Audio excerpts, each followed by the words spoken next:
اللہ کے تمام دوستوں کو آج کے تفکر میں نازیہ نور احسان باہو کی طرف سے حق اللہ بسم اللہ۔ آج ہم بات کریں گے حضرت بابا فرید گنج شکر رحمۃ اللہ علیہ کے حوالے سے۔ ان کو کون نہیں جانتا، اور اتنا مختصر وقت بھی ان کی پورا تعارف کرانے کے لیے شاید کافی نہ ہو۔ بہرحال یہ فقیر ایک چھوٹی سی جسارت کر رہی ہے، یہ ایک مختصر سا تعارف پیش خدمت ہے۔ حضرت بابا فرید گنج شکر رحمۃ اللہ علیہ 1171 ملتان کے نزدیکی قصبہ کوتوال میں پیدا ہوئے۔ آپ کے والد کا اسم گرامی مسعود فرید الدین تھا۔ آپ کے باء اجداد نے 12ویں صدی میں ایران سے ہندوستان ہجرت کی۔ آپ نے کچھ عرصہ کوتوال اور پھر ملتان میں روحانی تربیت حاصل کی، اور پھر مزید روحانی تعلیم و تربیت اور مرشد کامل کے حصول کے لیے آپ دہلی تشریف لے گئے۔ دہلی میں حضرت خواجہ بختیار کاکی رحمۃ اللہ کے ہاتھ آپ نے حقیقی بیعت کی، یعنی حضرت خواجہ بختیار کاکی جو تھے آپ کے مرشد کامل تھے، اور آپ کا تعلق سلسلہ چشتیہ سے ہے۔ مرشد کی وفات کے بعد آپ اجودن، جس کا موجودہ نام پاک پتن ہے، اس میں رہائش پذیر ہوئے۔ پنجاب میں آپ نے اسلام کی تبلیغ شروع کی۔ آپ نے 1291 میں وفات پائی، اور دلی میں لیکن قیام پذیر جب ہوئے تھے تو آپ نے وہاں پر فارسی میں بھی لکھا، پھر آپ نے اردو میں بھی شاعری کی، اور پنجاب میں آپ نے پنجابی شاعری لکھی۔ بابا فرید اپنے کلام مبارک میں فرماتے ہیں کہ مرشد کامل کے حوالے سے کہ مرشد کامل جو ہے وہی راز مخفی سے پردہ اٹھاتا ہے۔ آپ فرماتے ہیں کہ دنیا ایک چھپی ہوئی آگ کی مانند ہے، اور اس کے راز مخفی صرف مرشد کامل کی نظر کرم ہی سکھا سکتی ہے۔ آپ یعنی حضرت بابا فرید رحمۃ اللہ فرماتے ہیں کہ صرف میرے مرشد کامل خواجہ بختیار کاکی نے مجھے اس دنیا داری کی آگ سے بچایا ہے۔ ایک کامل ہی اپنے مریض کو تمام دنیاوی لالچ، خود غرضی اور دوزخ کی آگ سے بچا سکتا ہے، اور ایسی سیدھی اور سچی راہ مرشد کامل دکھلاتا ہے، اور دکھلائی کہ جس نے بابا فرید کو انتہائی بلند ترین روحانی مقام دلوایا۔ ایک اور جگہ آپ فرماتے ہیں، کانی چین نہ رویا دولی راوے کو کر سائیں۔ اس کا کچھ اردو ترجمہ یوں ہے کہ جب بال کالے ہوتے ہیں، یعنی جب انسان جوبن پر ہوتا ہے، اس وقت مالک کو خوش کرنا چاہیے۔ میری دادی کہا کرتی تھی، بیٹا تو بوڑھا تو بھیڑیا بھی گھٹنے ٹیک دیتا ہے۔ تو جب انسان جوبن پہ ہو، جب انسان جو اس وقت مالک کو خوش کرنا چاہیے، لیکن مالک کی جو رضا ہے اس کا عمل مرشد کامل کی نظر کے بغیر حاصل نہیں ہو سکتا۔ اس سے پہلے جو وقت گزر جائے تو بہتر ہے تو کسی مرشد کامل کاملہ کو پکڑ اور اپنے رب سچے کی رضا حاصل کر۔ پھر ایک اور جگہ حضرت بابا رحمۃ اللہ بابا فرید جو ہے وہ فرماتے ہیں، جس کا ترجمہ کچھ یوں ہے کہ درویشوں کو ڈھونڈ۔ کیوں ڈھونڈ؟ کیونکہ سچا اور سچا درویش جو ہے شجر طیبہ اور اس پھلدار درخت کی مانند ہے جو ہر موسم میں پھل دیتا ہے۔ ان کی خدمت کر، ان سے سیکھ لے، اور اپنے تمام شکوک و شبہات اور وساوس جو تیرے وصف سے ہیں ان کی نفی کر۔ جب تمام وصفوں کی نفی کرے گا تبھی تو حقیقی کلمہ بن سکتا ہے، شجر طیبہ کا درخت بن سکتا ہے۔ بڑی خوبصورت ان کے یہاں پہ شاعر فرماتے ہیں، فریدہ خاک نہ نندیے خاکو جیڑ نہ کوئی، فریدہ خاک نہ نندیے خاکو جیڑ نہ کوئی، جیوندیاں پیراں تھلے مویاں اپر ہوئے۔ جس کا ترجمہ کچھ یوں ہے کہ فریدہ خاک کی نہ قدری نہ کرو، کیونکہ زندگی میں پاؤں اس پر کھڑے ہوتے ہیں، اور مرنے پر یہ اوپر سے ڈھانپتی ہے۔ بابا فرید فخر نے دریا کو کوزے میں بند کر دیا۔ بابا فرید کا کلام جو ہے اور ان کے شاعری کو ایک مخصوص، ان کو اشلوک کہا جاتا ہے۔ بابا فرید کا کلام اور شلوک جو ہیں ایون سکھوں کے جو بابا گرو نانک کی گرنتھ میں بھی شامل ہیں، CSS کے سلیبس میں بھی پڑھائے جاتے ہیں۔ آپ کا کلام فارسی، ہانسی، اردو اور پنجابی کلام کی بنیاد ہے۔ اردو کا ایک بڑا ان کا خوبصورت شعر ہے، کہتے ہیں عشق کا رموز نیارہ ہے، عشق کا رموز نیارہ ہے، جز مدد پیر کے نہ چارہ ہے۔ یعنی مرشد کامل جو ہے اس کے عشق کی انہوں نے بتایا کہ لازمی جز ہے، جس نے عشق پایا اس کا راز ہی پھر وہ نیارہ ملتا ہے اس کو۔ دوسرا یہ کہ مرشد کامل کاملہ کی نظر کے بغیر، اس کی مدد کے بغیر گزارا نہیں ہے۔ اصل بھید آپ پر تبھی کھل سکتا ہے۔ حضرت بابا فرید گنج شکر رحمۃ اللہ کی شاعری پیاسوں کے لیے آب حیات، جاہلوں کے لیے شعور، کافروں کے لیے اسلام، بے مرشد کے لیے پیر کامل ہے۔ کوس غذا کے رنگوں کی مانند آپ کا کلام مبارک ہے۔ آپ کی اگر ہم شاعری کو انالیسس کریں تو اس کے اہم ستون جو ہے وہ درج ذیل ہیں۔ آپ نے آپ کی شاعری جو ہے وہ قرآنی استدلال کے عین مطابق ہے۔ آپ اس میں دوسرے صوفیہ کرام کی طرح آپ نے بھی اس میں بڑا زور دیا شریعت محمدی کی پابندی پر، اخلاق کی بلندی، اور اخلاق کی بنیاد انہوں نے کہا سچائی پر ہے، لہٰذا اخلاق کی بلندی اختیار کرو، سچائی کو اپناؤ، جھوٹ سے بچو۔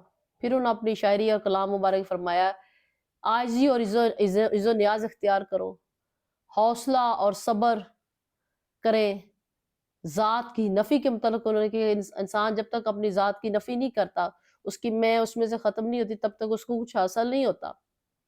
استقامت کے متعلق، برداشت کے متعلق، ثابت قدمی کے متعلق اس میں بیان فرمایا، اور حسد جو کہ تمام برائیوں کی جڑ ہے، جس کے متعلق آپ بچپن سے پڑھتے ہیں، تو کیسے نیکیوں کو کھا جاتی ہے، جس طرح آگ جو ہے وہ لکڑی کو کھا جاتی ہے، اس سے پرہیز کرنے کا حکم دیا۔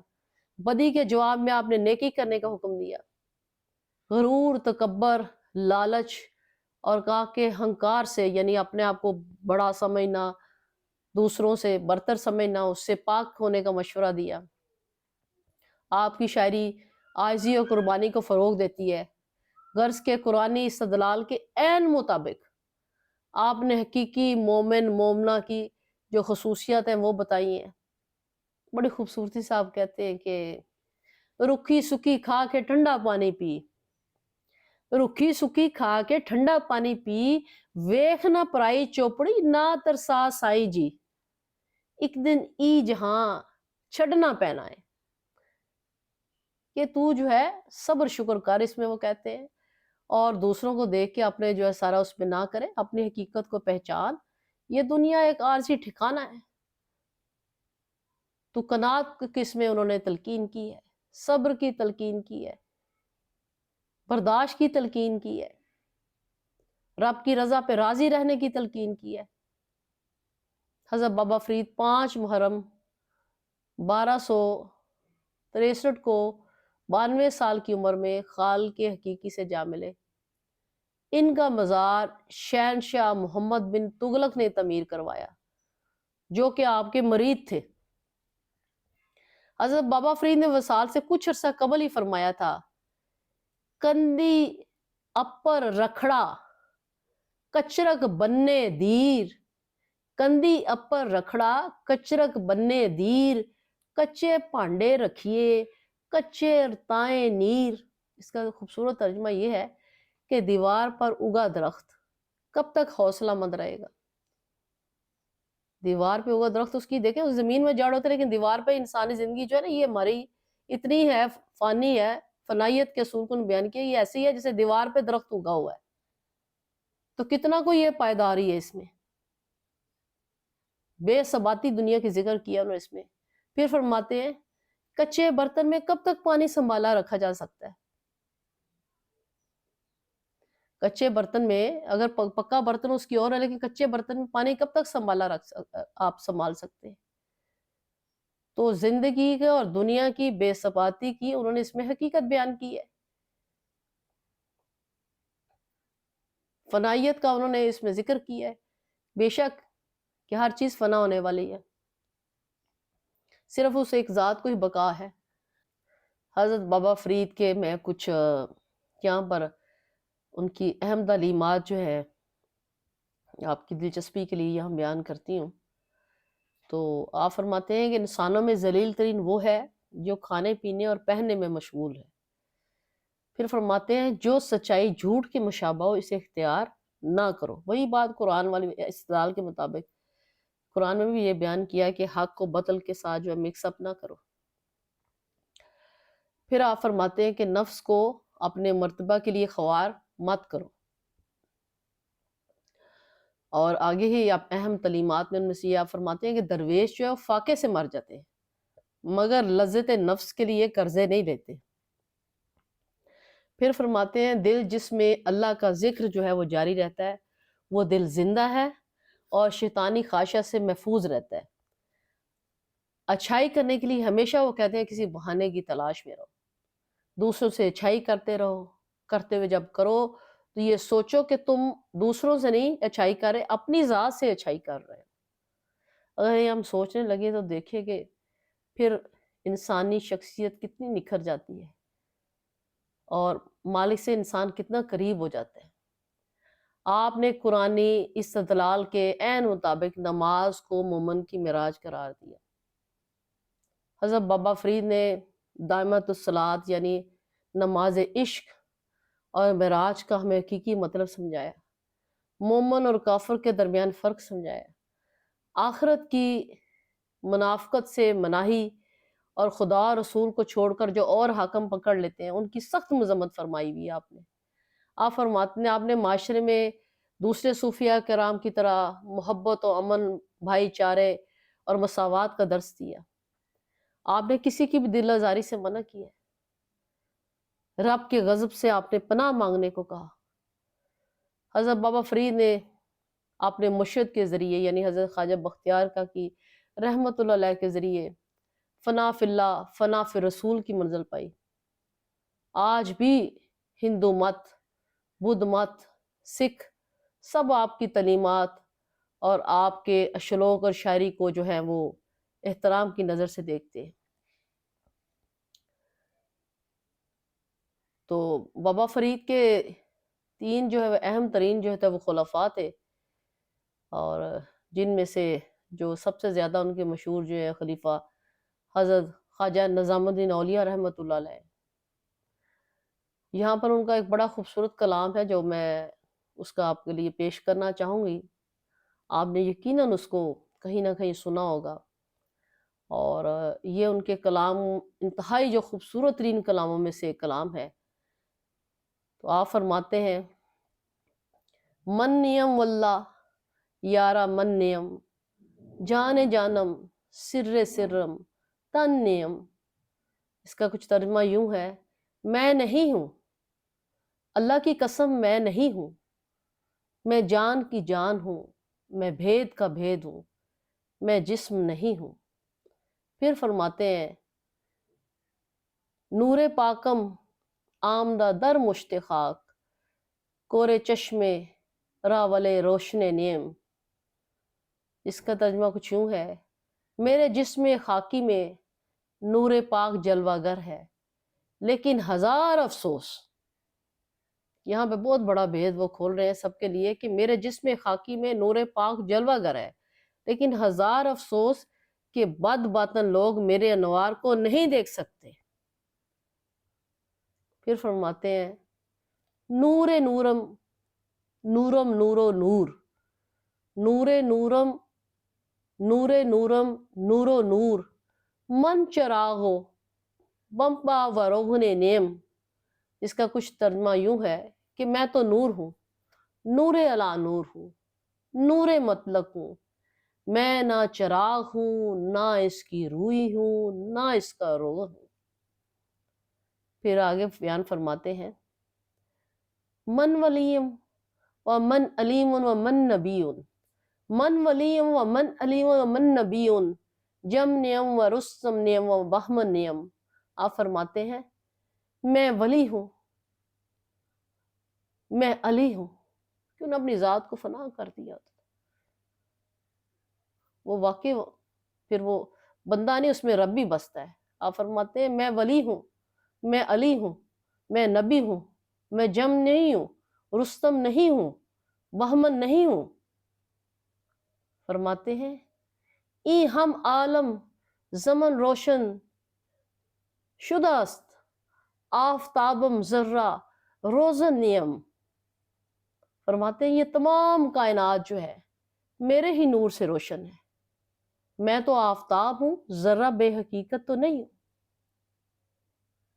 جب معراج ہوتی ہے، ذات میں ذات اجاگر ہو جاتی ہے تو وہ آفتاب ہی بن جاتا ہے انسان۔ آپ فرماتے ہیں کہ یہ تمام کائنات میرے ہی نور سے روشن ہے، میں تو آفتاب ہوں، ذرہ بے حقیقت تو نہیں ہوں۔ اور آپ نے یہ کلام جب لکھا انتہائی، آپ اس وقت جذب کے عالم نے آپ نے پھر لکھتے ہیں اوس اندر سر من ظاہرہ شد، اوس اندر سر من ظاہر شد، من نیم مسود واللہ من نیم، من نیم مسود واللہ من نیم، وہی ذات حق میری روح میں جلوہ گر ہے، وہی ذات حق میری روح میں جلوہ گر ہے، میں نہیں ہوں اے مسعود، میں خدا بخدا میں نہیں ہوں، اے مسعود بخدا میں نہیں، یعنی کہ وہی بات، وہی جو تمام سر مولانا روم نے بھی اعلان ہوئے کہ میں نہیں، بس تو ہی تو، میں نہیں، میں کہیں نہیں۔ اپنی ذات کی مکمل نفی انہوں نے کی سر اپنے خوبصورت کلام کے ذریعے۔ آج بھی بابا فرید رحمۃ اللہ علیہ کا، ان کی تعلیمات اور ان کی شاعری اور ان کے جہاں مرکت ہے، وہ ہر خاص و عام کے لیے جو ہے وہ روشنی اور آفتاب اور فیض جو ہے وہ بکھیر رہا ہے۔ اللہ تعالیٰ ہمیں ان کے عظیم پیغامات اور تعلیمات کو سمجھنے کی اور اپنی زندگی کو اس کے مطابق ڈھالنے کی توفیق عطا فرمائے۔ تو آج کے تفکر کے لیے میں آپ سے اجازت چاہتی ہوں، انشاءاللہ اگلے تفکر میں پھر کسی صوفی کے حوالے سے آپ سے ملاقات ہوگی۔ تب تک کے لیے اجازت دیجیے۔ حق اللہ، بسم اللہ۔